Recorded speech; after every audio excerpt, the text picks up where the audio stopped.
নমস্কাৰ বন্ধুসকল, পুনৰবাৰ এটি নতুন ভিডিঅ'লৈ মই অংকিতাই সকলোকে স্বাগতম জনাইছোঁ। আজি এটা কেকৰ ৰেচিপি ট্ৰাই কৰিম। ইউটিউবৰ পৰা চাই মই শিকিছোঁ। ইমান পাৰফেক্টকৈ নাজানো, বাট আজি ট্ৰাই কৰি চাম বুলি ভাবিছোঁ। আৰু তাৰ কাৰণে কেইটামান বস্তুৰ প্ৰয়োজন হ'ব। আৰু আমি বস্তুকেইটা কিনিবৰ কাৰণে এতিয়া গৈ আছোঁ। ভিডিঅ'টো স্কিপ নকৰাকৈ শেষলৈকে চাই থাকে যেন।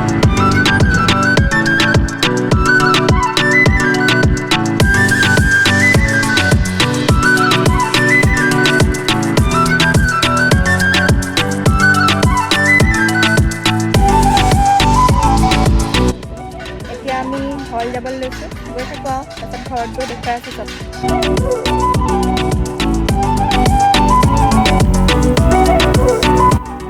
এতিয়া আমি ঘৰ পাই গ'লোহি। কেক বনাবৰ কাৰণে মই লৈছোঁ এটা ক্ৰীম লৈছোঁ, ভেনিলা এচেঞ্চ লৈছোঁ, তাৰপৰা চুগাৰ বলছ লৈছোঁ আৰু এটা পিংক কালাৰ ফুড কালাৰ লৈছোঁ। আহক এতিয়া কেনেকৈনো কেকটো বনাওঁ আপোনালোকে চাই যাওক।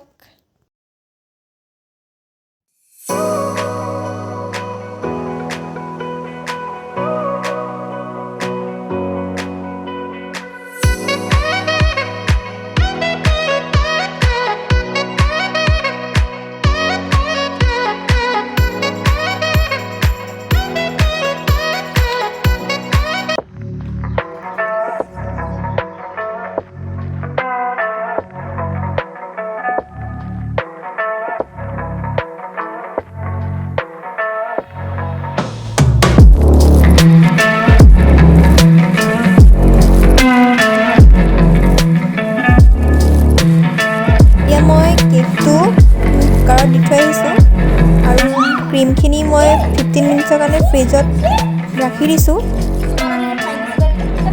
এয়া আমাৰ কেক ৰেডি হৈ গ'ল আৰু এতিয়া মই ক্ৰীম সানি আছোঁ।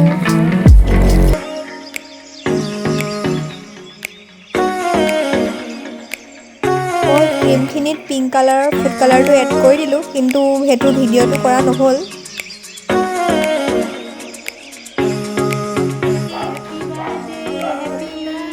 এয়া আমাৰ কেক ৰেডি হৈ গ'ল।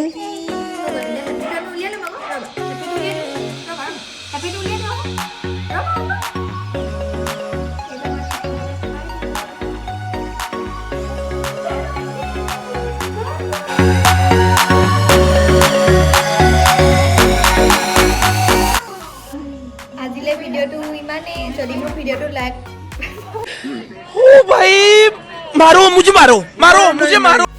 আজিলৈ ইমানেই। যদি মোৰ ভিডিঅ'টো ভাল পালে তেন্তে লাইক, কমেণ্ট, শ্বেয়াৰ আৰু ছাবস্ক্ৰাইব কৰি দিব। তো আজিলৈ বাই বাই।